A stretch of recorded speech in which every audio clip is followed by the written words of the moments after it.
ठीक है, सुनो, आज मैं तुम्हें जंगल में बहुत अंदर ले जा रहा हूं। नहीं, अमेज़न में नहीं, बल्कि जंगल सरकार और उसके तथाकथित विकास के प्लान्स में। सुनने में बड़ा इंप्रेसिव लगता है ना? कागज पर जंगल सरकार ने हर जीव के लिए एक बेहतर जिंदगी का वादा किया था। सड़कें, पुल, घर, सबके लिए स्कीम्स। उनका लक्ष्य जंगल वासियों का कल्याण। लेकिन यहीं से चीजें दिलचस्प हो जाती हैं।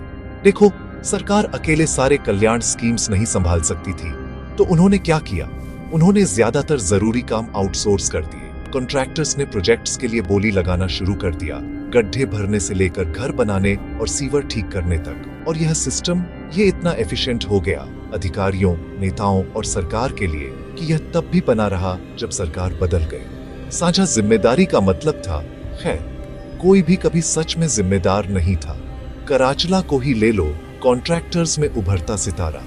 उसे सड़कें बनाने का कॉन्ट्रैक्ट मिला, लेकिन उसने अपने लिए बड़ा हिस्सा रखा और बेशक राजा सिंह की पार्टी को उदारता से फंड दिया। कोई आश्चर्य नहीं, वे उसे बहुत पसंद करते थे। उसने जो सड़कें बनाई वे बहती रहती थी। लेकिन नौकरी से निकाले जाने के बजाय कराचला को गड्ढे ठीक करने का नया कॉन्ट्रैक्ट मिल गया।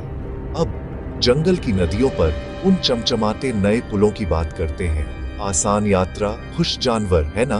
लेकिन एक दिन आपदा आ गई। एक पुल नदी में गिर गया। कई जानवर, बड़े और छोटे, गिर गए। छोटे वाले, चींटियां, भृंग, यहाँ तक कि इल्लियां बह गए। लेकिन सरकार बेरहम नहीं थी। बचाव दल तुरंत पहुंचे। जितने बचा सकते थे बचाए। आधिकारिक बयान तेजी से आए। एक निष्पक्ष जांच की जाएगी, नियमित जांच हो रही थी और शायद पार करने वाले वाहनों में कोई समस्या थी। उन्होंने दावा किया कि सख्त कार्रवाई की जाएगी। लेकिन असली कहानी, स्थानीय लोग बरसों से हिलते हुए पुल की शिकायत कर रहे थे।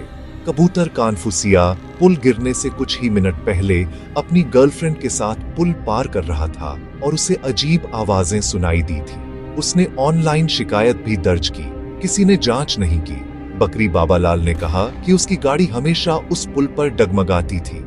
चींटी कटकट ने पुल पर खतरनाक तरीके से झुकने का आरोप लगाया जब भी उसका समूह पार करता था। लेकिन फिर जवाबी हमला हुआ। राजा सिंह के वफादार समर्थकों ने न्यूज स्टूडियो में धावा बोल दिया और मांग की, अगर यह इतना असुरक्षित था तो सबने इसका इस्तेमाल क्यों किया? उन्होंने हर शिकायत को बेबुनियाद बताकर खारिज कर दिया और इसे सब राजनीति पर थोप दिया। तो जंगल सरकार की भव्य योजनाओं के पीछे की सच्चाई क्या है? कागज पर यह सब विकास और कल्याण के बारे में है। असल में यह कॉन्ट्रैक्ट्स का जाल है, जिम्मेदारी टालना है और कुछ चुनिंदा लोग अमीर हो रहे हैं, जबकि असली मुद्दे, जैसे वह गिरा हुआ पुल, हमेशा दबा दिए जाते हैं। अगली बार जब आप किसी बड़े नए प्रोजेक्ट के बारे में सुने, चाहे वह जंगल में हो या आपके अपने शहर में, तो खुद से पूछें, किसको सच में फायदा हो रहा है और कौन पीछे छूट रहा है? देखने के लिए धन्यवाद और जिज्ञासु बने रहें।